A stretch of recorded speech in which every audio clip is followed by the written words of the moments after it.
November the 2nd, 2013. It's still early in the morning. I went out this morning and walked in the garden, fed the chickens, and collected eggs. But walked in the garden and was admiring uh, how some of the fall plants are doing. Some of the plants that I had already harvested, their ripened flowers, seed pods, have been enjoying this extended growing season and have put on new flowers. So I'm excited about being able to get another crop, um, particularly from some of the plants like the sacred tobacco. Um, I picked a few of the very bottommost, most insignificant leaves as I gingerly spoke to the plant and explaining what I was doing. And so I brought some in. I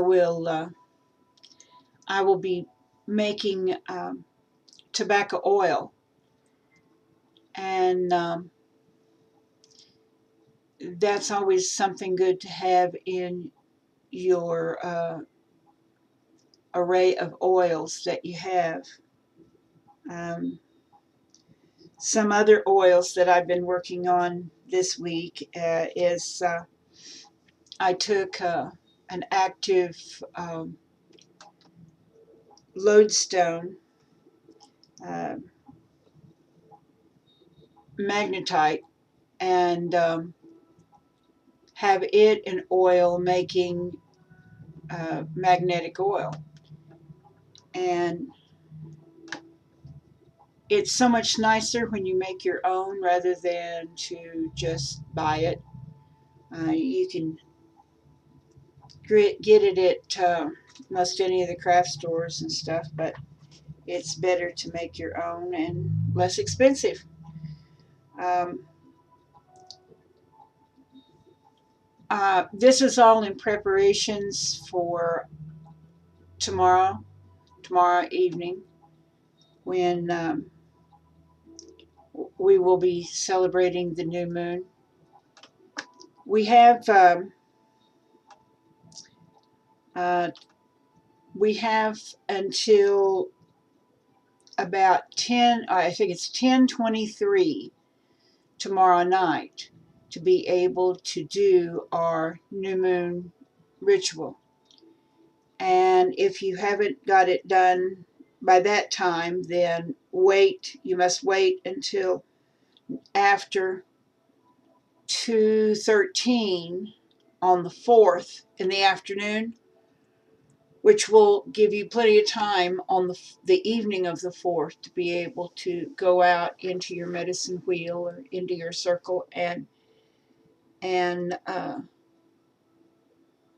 make your connection and do your ritual for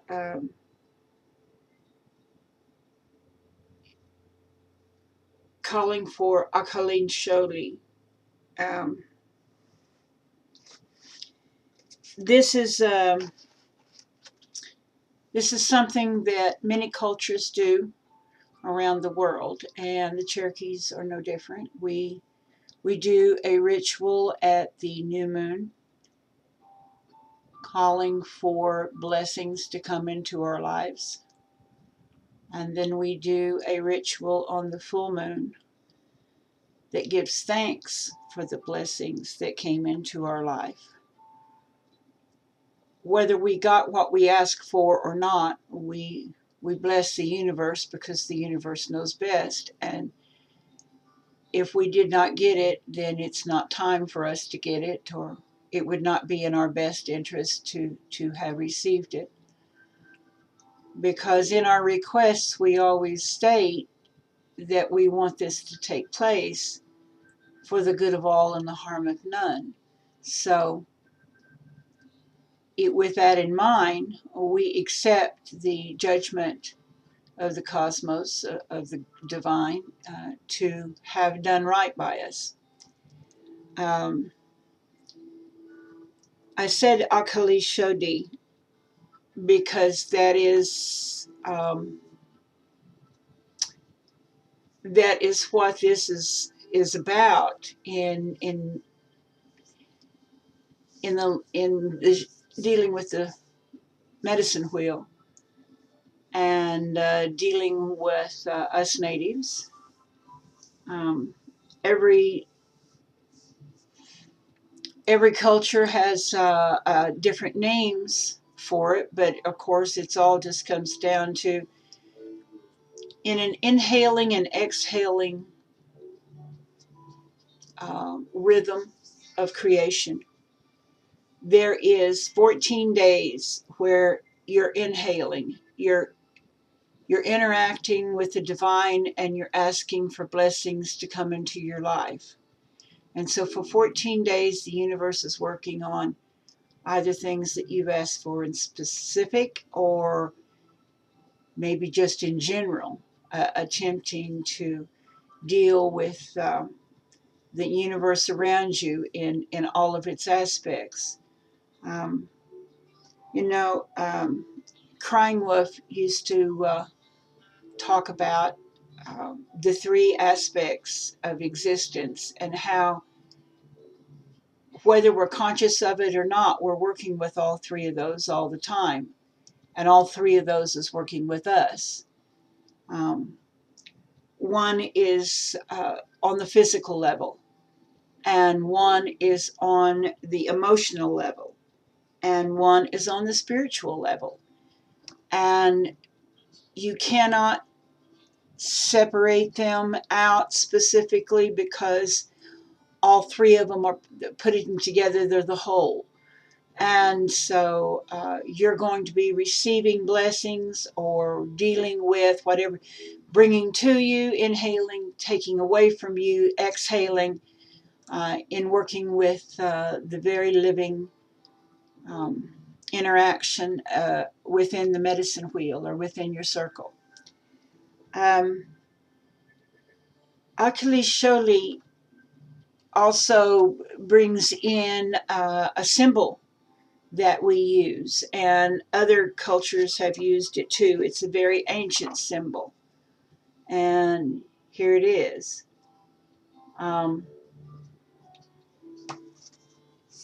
This symbol we use at the new moon, and it is um, brings us possessions, nourishment, good hunting, fulfillment.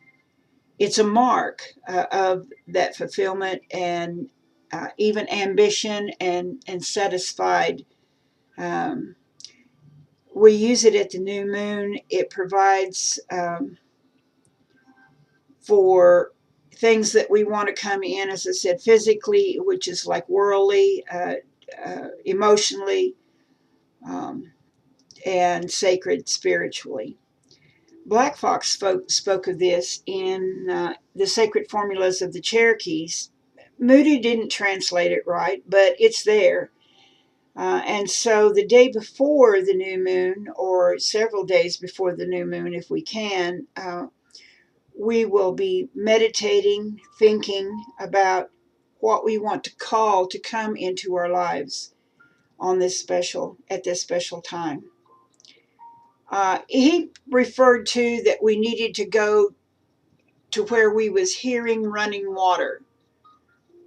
And that's always a good meditation, is if you're in a position to where you're by a fast running creek, or nowadays even with a CD of spring water or running water and stuff, it helps block out the rest of the world and gives you an opportunity to be with your thoughts and to develop your meditation. And so I do that. It's a joy to do, and it also helps clear out the cobwebs of what I should be focusing on for the next 14 days. What kind of thing should I request to be drawn into my life? Do I have specific goals in mind? Have I got a clarity that I have seen that I know that is right? Most months we don't. I can't tell you how many times that we have been standing in the room next to, but right before going out into the medicine wheel, and how many people are standing in there going, I still don't know what I need to ask for. I still don't have a clear vision. And so that's when it comes down to trusting the universe. And as we are going to write out what we're requesting on our parchment papers, and or however, on our bark, however we're going to do it, however your clan and your tribe and or your spiritual group performs this. It's all a matter of putting it down and then taking it out, and in respect and in a natural way, you're going to take this and transform it into the spirit world. This is usually accomplished by burning it.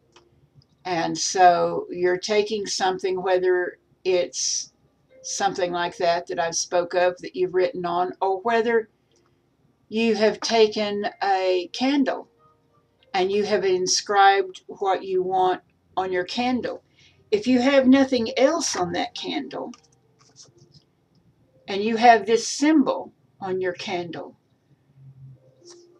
and you have, for an example, you have taken a green candle, you have taken magnetic oil, and you have taken your energy and you have rubbed magnetic oil onto that candle, which is drawing things to you. And you have focused more on in that medicine wheel to a color. Every color has its own energy. And so you have focused on the color of green. And so you've got a green candle, you've got magnetic oil, and you have put in this symbol of abundance, of drawing things to you, of nourishment, of fulfilling you in some way. You don't know at that point, you're not specifying that it's going to be emotional or physical or spiritual, all of the above, because everything is listening. And so there you are, that you have that together, and you have done whatever else in your ritual that you're going to do, and you have put it out there. And so the energies of the universe is going to work for that for the next 14 days. And then whatever you get by the full moon, you're going to go out to that same circle and you're going to give thanks and be appreciative of what you got. There's a lot more I could say, a lot more aspects I could go into, but I think maybe, let's see, 13 and a half minutes. That's probably enough about what I'm doing today and what I'm preparing for, and what I know many of you are preparing for too. When I went out and I gathered up took some of the most insignificant, smaller leaves, beautiful little leaves of the natural Cherokee wild tobacco. Let's see. Yeah, here's one of the leaves, and it has a smooth, soft finish to it, and I will be so pleased if I get more seeds out of the plants. So it brings blessings into our lives in many ways. And for some traditional recipes or formulas or rituals, there's no substitute for old tobacco. And especially if you're calling for the ultimate truth. But that's a totally different story, isn't it? So I'm going to say blessings and Donada Gohoi, um, which is basically until we can see each other again. And blessed be.